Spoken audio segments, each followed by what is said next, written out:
Pagkagising ko nga yan guys, ibinukas ko muna yung aming kortina para lumiwanag ang aming buhay. So ayan, sinisilip-silip ko kasi kung baka may dumi yung aso ko. So ayan, binuksan ko na ang pintuan, bintana. So ayan, maghuhugas muna ako guys bago ako magluluto. Kasi gusto ko malinis yung aking lababo bago ako magmekos-mekos dyan. So ayan, imemekos-mekos ko muna to guys para mabilis. So, ayan, habang hindi naman halata guys na gustong-gusto ko yung ginagawa ko, yung paghuhugas, pagliligpit, paglilinis. Kasi nga, ito yung gusto ko. Kung hindi nyo alam guys, ako dati po ay nangatulong. So, yung mga amo ko dati ay mababait. Puti na lang at napupunta po ako sa mga amo kong mababait. Kaya po ako'y nasanay na magligpit, maglinis, yan. Gustong gusto ko kasi maglilinis. Pag linisin mo na ako, pagligpitin mo na ako, wag mo lang ako paglulutuin talaga naman. Yan, ang pinaka-hate na hate ko, pagluluto. Kasi takot na takot akong matalsikan ng mantika. Yan guys, sa totoo lang talaga, takot na takot akong matalsikan ng mantika. Kaya mas gusto ko pang maglinis, magligpit, maglaba, yan. Kahit ano, wag lang, basta magluto. Kasi nga, yan ang pinaka-hate ko. Story time guys, naalala ko lang talaga yung amo ko. Yung amo kong babae kasi napakabait nun. So dahil alam niya na magugulatin ako, ang hilig akong gulatin nun. Minsan lulusot yun sa may bintana, minsan sisilip yun. Basta lahat ng effort na para lang magulat ako, lahat gagawin noon. Kaya nakakamiss din yung amo kong yun. So shout out po sa amo kong yun.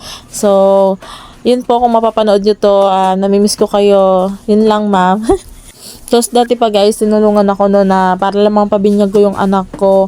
Siya yung kalahati noon, siya gumastos sa akin. So pinabali niya ako yung kalahati para yun yung magamit ko para sa pagpabinyag yun. Ganun kabait yung amo ko. So siya pa yung naging ninang ng anak ko. So nakakatawa lang kasi may mga ganong amo, di ba? So yun lang nga guys, napapahaba na naman yung kwento ko. Nag-intang ako ng tubig diyan kasi nga magkakape kami ng anak ko. Siya sa kanya gatas, ako kape. So habang hinihintay ko yung may tubig. So, tinitingnan ko muna kung may sales ako sa TikTok. So, yan ang ginagawa ko guys.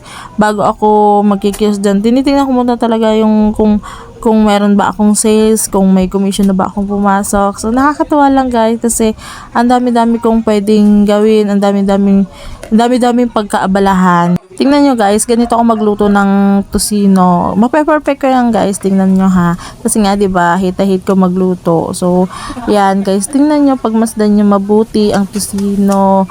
Mas gusto ko pa yan, mape-perfect ko yan. Mas gusto ko pa yan umuusok-usok. Mas gusto ko pa yan maitim talaga para perfect na perfect yan para sa akin. So, yan nga guys, gusto ko kasi nasusunog-sunog yung tosino. So, pinatay ko na guys para baka matuluyan pang masunog talaga. Katapos nga guys, yung sa pinaglutoan ko ng tosino, ilalagay ko yung kanin, yung bahaw kasi para yan sa mga aso guys. May dalawa kasi akong aso guys, tas pusa.